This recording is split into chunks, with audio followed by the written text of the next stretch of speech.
Zemo! That's what his name was. The weird German guy from the other, Civil War.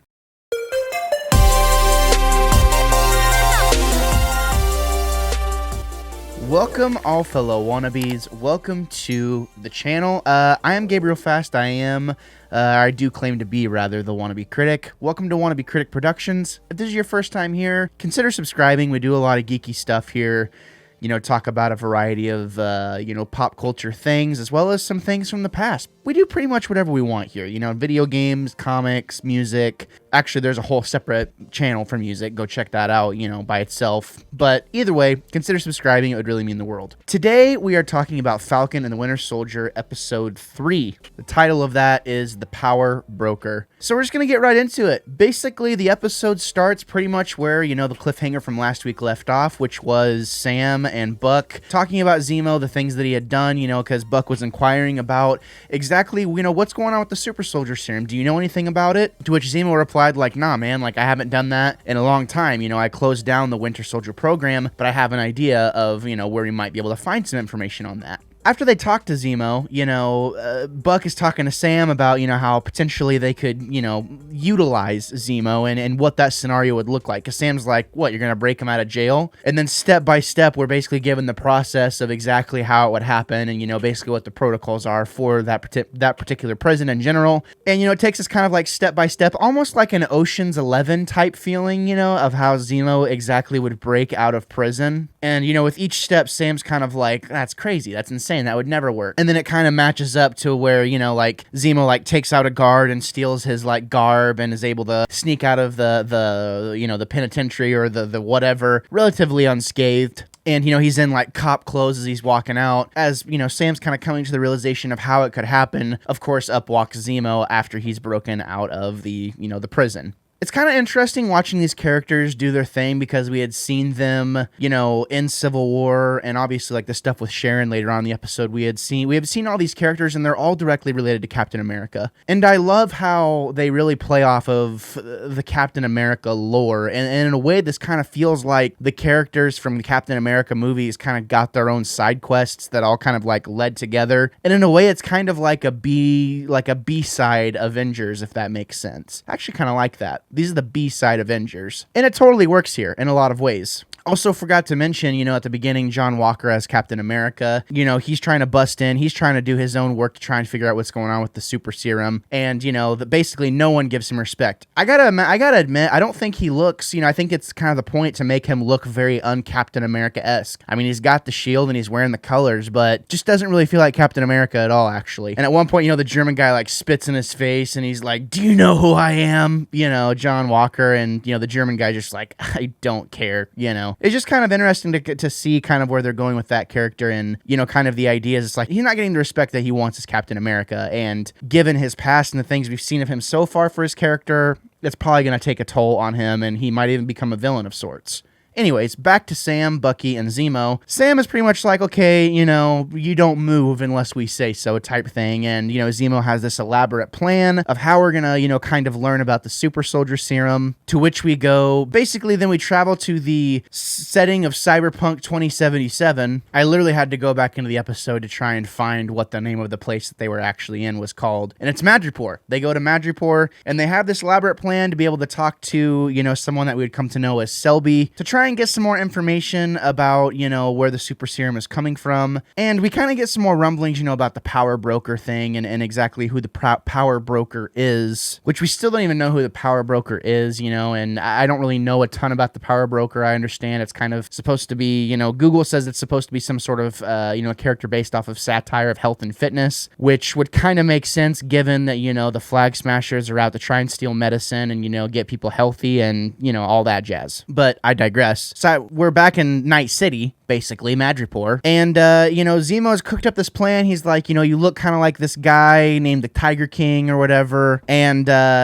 Sam's like, yeah, he does look like me. We're going to try and get in. Everyone has to play their part because it's absolutely crucial, for us to be able to get in. So, there's some weirdness at the bar. And, the guy at the bar, he's like, hey, do you want what you usually have? And then he just straight up just cuts the snake open. You know what I mean? And I don't know, does he take the venom glands out or something? I don't know. But Sam just takes it like a champ. He just totally drinks it, and takes it like a champ, like any, good soldier would for his country. Basically, after some back and forth of them trying to play it cool and play their parts, especially like Buck has to go full on Winter Soldier whenever, the people there think that something's kind of fishy. But overall, that's pretty much what happens, is they're trying to basically get as much information yet again on what's happening with the super soldier serum. So after some back and forth, Bucky just has to toss some guys around, and show him who's boss. Basically, that gets attention of Selby, and the guy at the bar is that was kind of giving him the eye, wasn't quite sure about the whole situation. He's like, all right, go for it. Selby's waiting for you. We're not there for very long, though, because she gives our heroes just enough information, about a Dr. Nagel who happens to be still in Madripoor. And then basically after relinquishing that information, Sam gets a phone call, which basically causes him to break character. So they know something's up. But lo and behold, pretty much as that's happening, they get the guns pulled on him and stuff like that. Selby gets shot. Then all of a sudden, the power broker's like, hey, or I guess I'm assuming it's the power broker. He's basically like, hey, the person who killed, for the people who killed Selby, they have, a crazy high bounty on their heads now. So then all of a sudden, they're walking through Madripoor trying to, escape, and everyone starts shooting guns randomly and is shooting at them, and people have eyes on them. You know what I mean? They're wanted. They're a wanted group of individuals. Then lo and behold, Sharon Carter shows up. I had completely forgotten about her. I had to do a little bit of reading to kind of catch up on what her story was. And she's like, hey, pretty much I'm here to help you, after some awkwardness and yada, yada, yada. They pretty much figure it out, you know what I mean? And then they're on their way to go talk to Dr. Nagel, which basically I guess they surmised that he could only be in X amount of places, once after they had taken out Selby. So pretty much after that, they find where Dr. Nagel's at. He's at this abandoned shipyard of sorts, or I think it's supposed to be kind of abandoned. Maybe it's just a shipyard. It's like a front. It's like a shipyard front. You know what I mean? And Zemo, Buck, and Sam, they all go in to confront Dr. Nagel while Sharon's going to keep watch.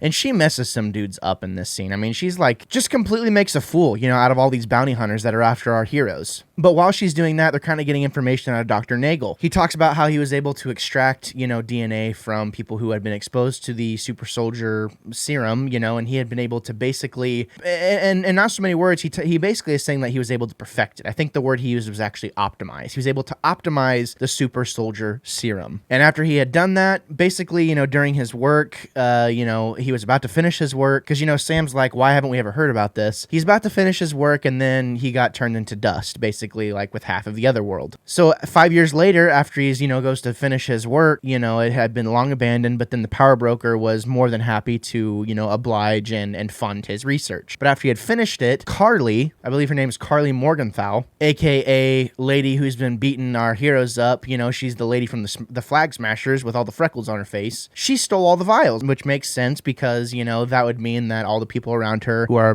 super soldiered up are kind of in the same boat. We kind of got a little bit about Carly as well, you know what I mean? Kind of got a little bit of backstory, her relative that was dying, and you kind of feel some remorse for her a little bit until she just straight up blows up an entire building filled with people. And she's like, yeah, this is the only language that these people understand.